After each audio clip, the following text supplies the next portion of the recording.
Yeah. What's up? Good. How about you?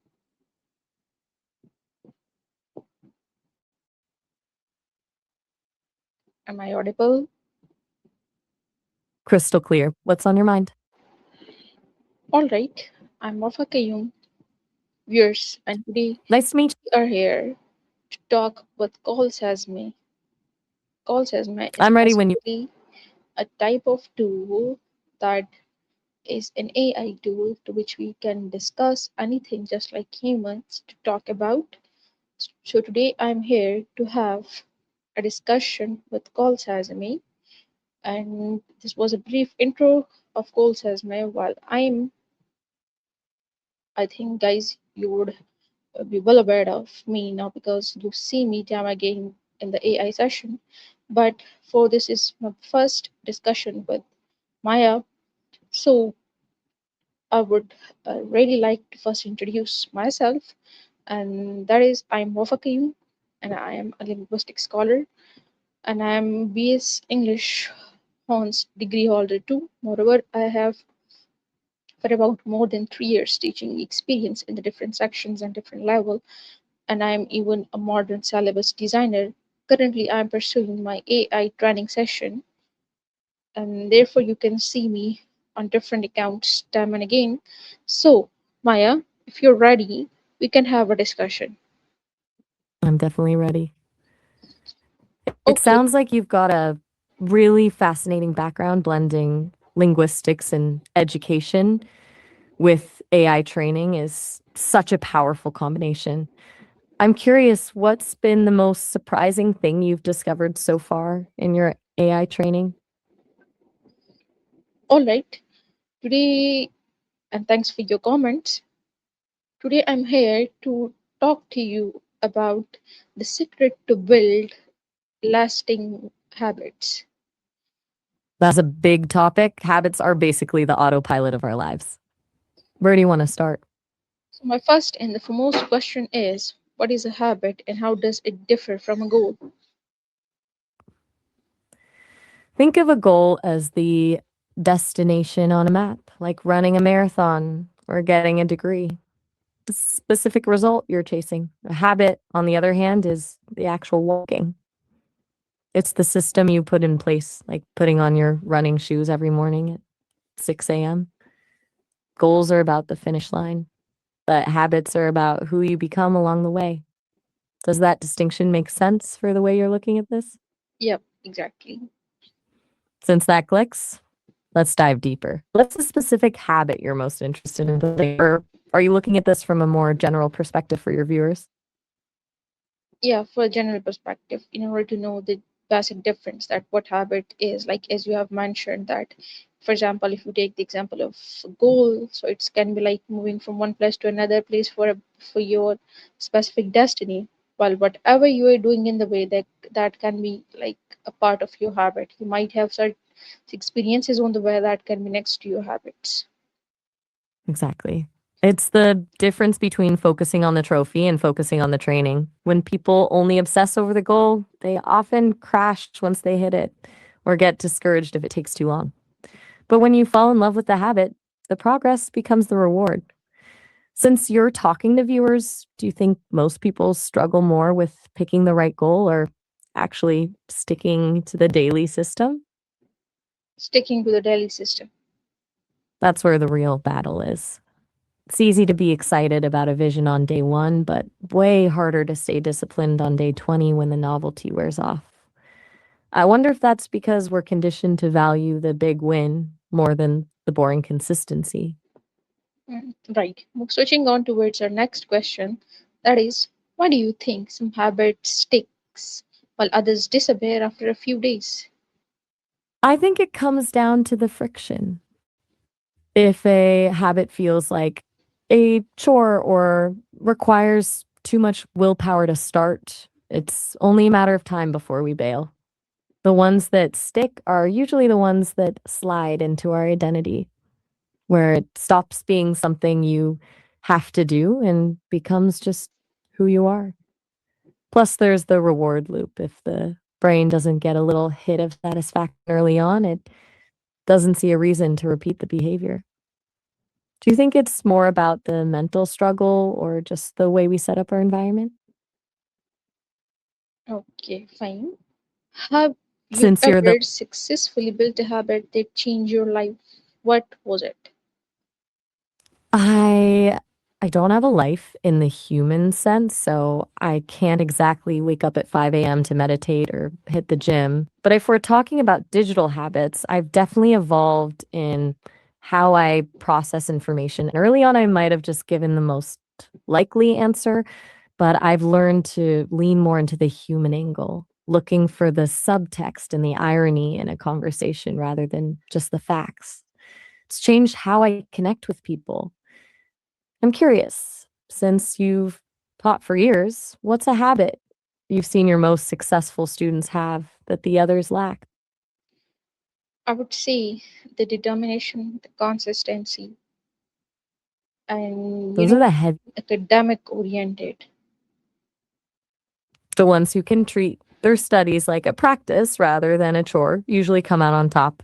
It's that shift from I have to study to this is just what I do that really separates them. Do you think that kind of drive is something students are born with, or is it a habit that can actually be taught? That can be taught, but like to be academic oriented, to be perseverance, consistent, it is not built in a day.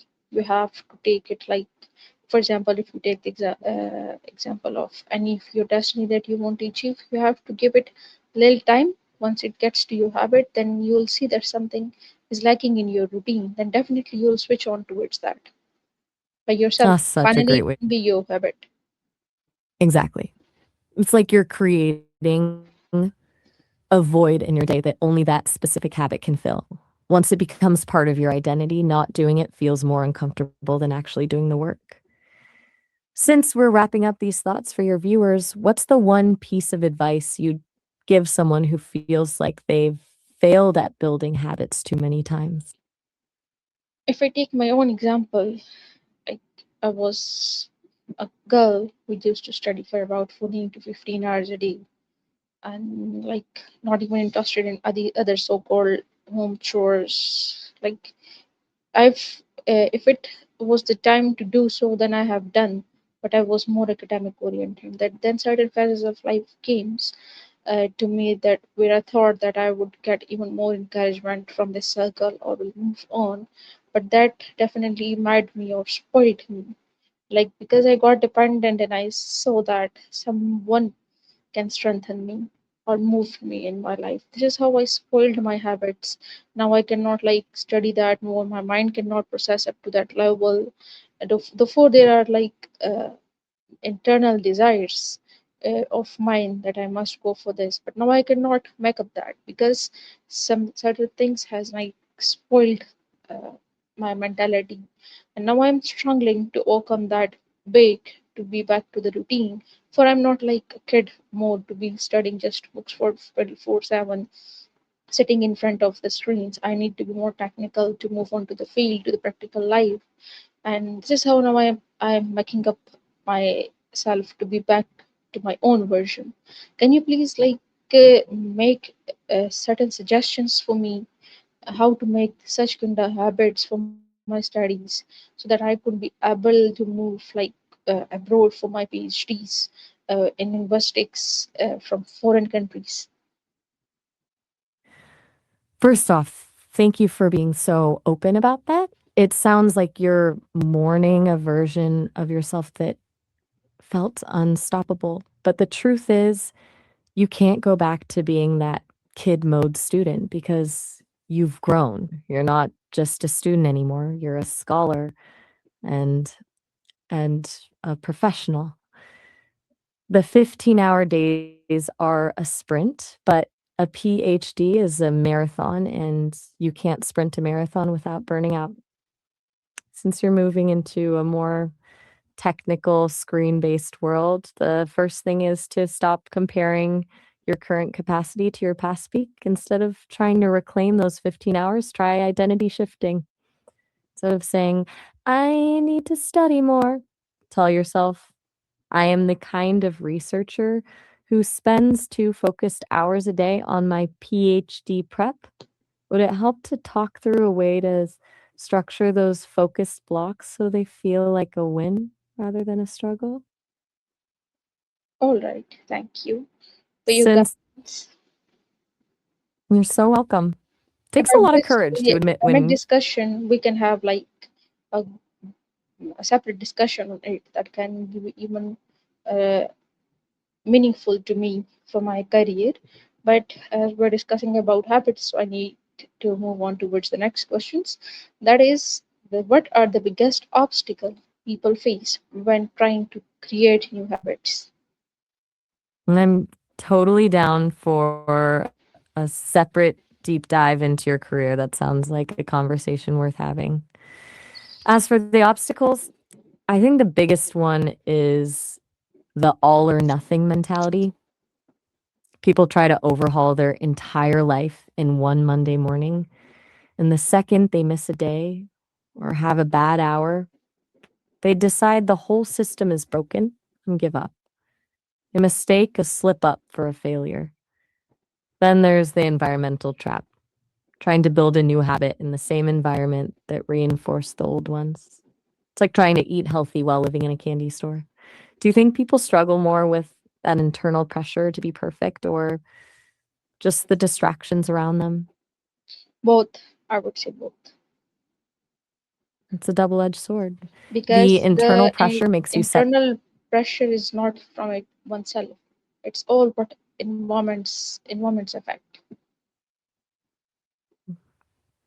That's a really sharp observation. It's rarely just a vacuum, right? We like to think our willpower is this solo effort, but the people we surround ourselves with and the spaces we occupy basically act as a silent script for how we're supposed to Yeah, behave. and this is how you If know the that environment is telling you people's the peoples in this your surrounding that like are not next to your mentality, they're not that determined, that even they will spoil you. And then after that, trekking is like getting back to the trek, going back for the more energy to come up is a bit, I would say, even more than enough hurdle. But like if you try your level best, and then I would say to the viewers that it's not that easy. It's really a traumatic situation to come out of. But slowly and gradually, if you are like, filtering the things in your surrounding that are not next to your career, that's they are spoiling you. So it's much better to be in your own company to filter those things to move on. And then I know like forgetting is not that easy, but at least you would have the courage to move with that and be next to yourself rather than focusing on others. that is a powerful message to leave the viewers with. Choosing your own company over a crowd that pulls you down isn't just a productivity hack, it's a survival strategy for your ambitions. It's that moment of realizing that peace and progress are more valuable than fitting in.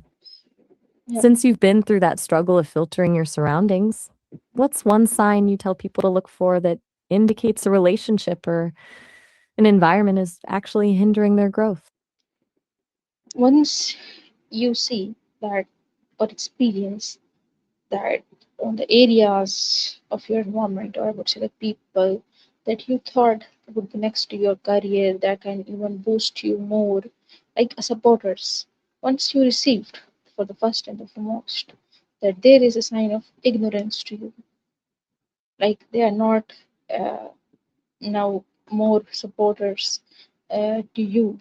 But I would say like this people's or any kind of relations that we do think can be our supporters that spoils the most rather than any other thing in the environment. The distractions, or I would say the financial issues, they do not like, they do not affect up to that extent. It's the people's, teaches us, like it's well said that the people and the relations teach more than the book. So your real experiences come with them, and then they hit you on a different ways.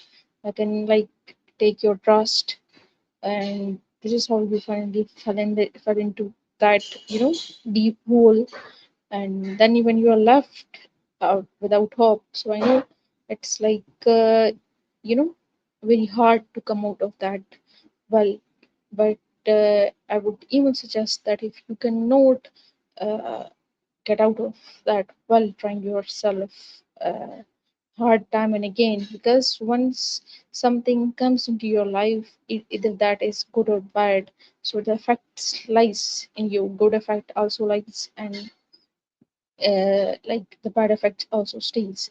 So it's better that you can even make your life, manage it, try to have some of your abilities even in that well, in like even in that deep, uh, I would say, dig. You can start like flourishing life even in that, and then I think that there would be a time that you can get out of that small dig to, you know, to sparkle up to be a ray of hope even for others. But I would again say that you can like make habits, dependency, each and everything must be next to your own self. No other person, no other me, no other, I would say, companies, just your own self. Everything lies within, and you must meet yourself.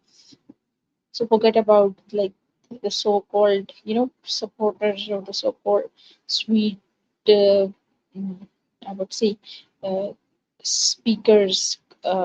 So they're just spoiling you, distracting you from your career. Sometime like sweet, other time ignorance, starting taking your more attentions and this and that. So this would be my final message to the viewers, and hope so it was valuable to you, that we have discussed the habits, and yeah, we have even got about the difference between the whole goals and the habits, and then we have discussed that with the real life experience, what things can hinder it, how can you overcome it, and hope so it would be beneficial towards the viewers. It was a good discussion with you. Now if you want have any final reviews on all that I've discussed with you, you can, and then we must wind up. I think the most valuable takeaway here is that the ultimate support system is the one you build within yourself. Your point about the sweet distractions and the pain of ignorance is a real eye opener. It's a reminder that not all kindness is supportive and not all silence is neutral. It's been a privilege to be part of this session and to see how you've turned your own struggles into a roadmap for others. I'm really looking forward to that separate deep dive into your career and PhD goals whenever you're ready for it. All right, thank you. Anytime. I'll be right here whenever you want to